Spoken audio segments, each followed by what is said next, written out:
Welcome to this explainer.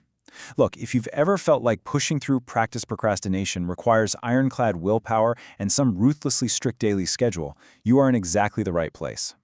Today, we're going to dive into why you struggle so much just to start practicing, and more importantly, we're going to explore a surprising, science-backed psychological hack that can actually fix it.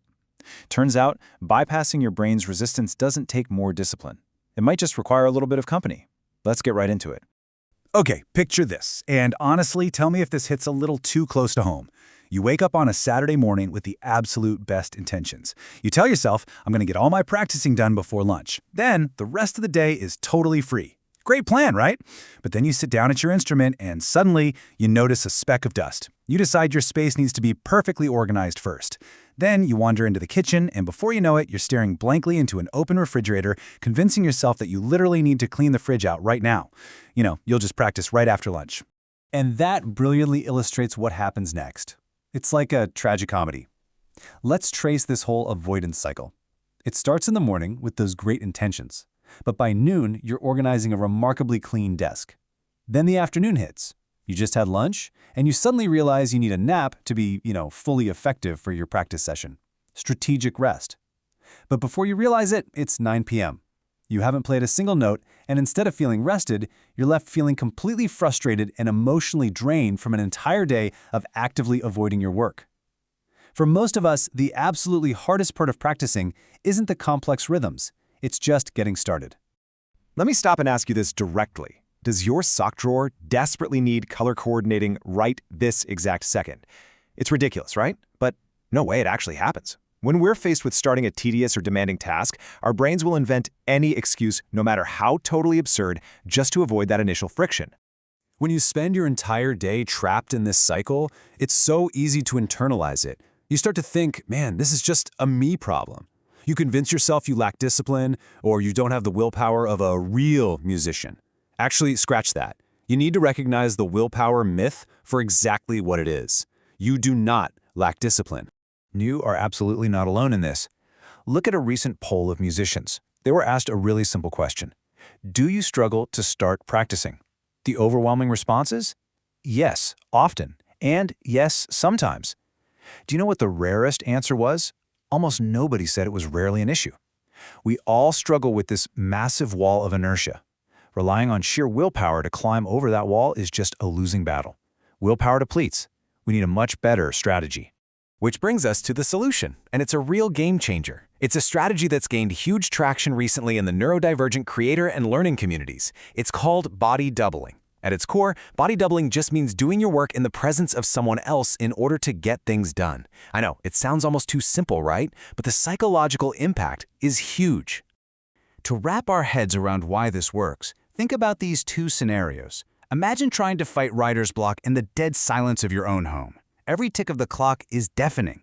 Now think about how much easier it is to write that exact same paper sitting in a busy coffee shop.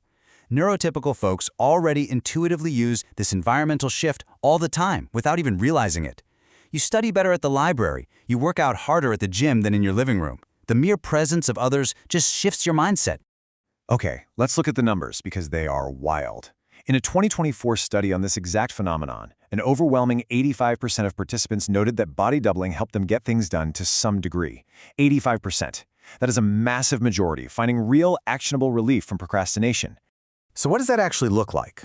Well, 35% of respondents said the main benefit was staying focused once they actually began. 20% said it directly helped them start tasks and beat that initial procrastination barrier. And another 14% noted something absolutely critical. It reduced their performance anxiety on difficult tasks. Having that quiet presence nearby acts like an anchor, completely bypassing the brain's resistance. To see this in action, researchers in 2025 set up an absolutely fascinating virtual reality experiment. They took participants, specifically folks with ADHD, and put them into a VR construction site. The task was simple, but super repetitive. Build a wall of bricks. When folks were working completely alone in that VR space, they laid an average of about 8.5 bricks per minute, a solid baseline. But when researchers placed a human body double into that exact same virtual room, look at that jump. Efficiency shot up to nearly 11 bricks a minute. Participants felt their performance was higher, they stayed focused, and crucially, they got back on task way faster after getting distracted. But here is the crazy twist. They didn't just test a human double. They gave participants an AI body double named Remy. And guess what? They laid over 11 bricks a minute. The fake AI presence was actually slightly more effective at boosting productivity than the real human. Which brings us to a literally game-changing point.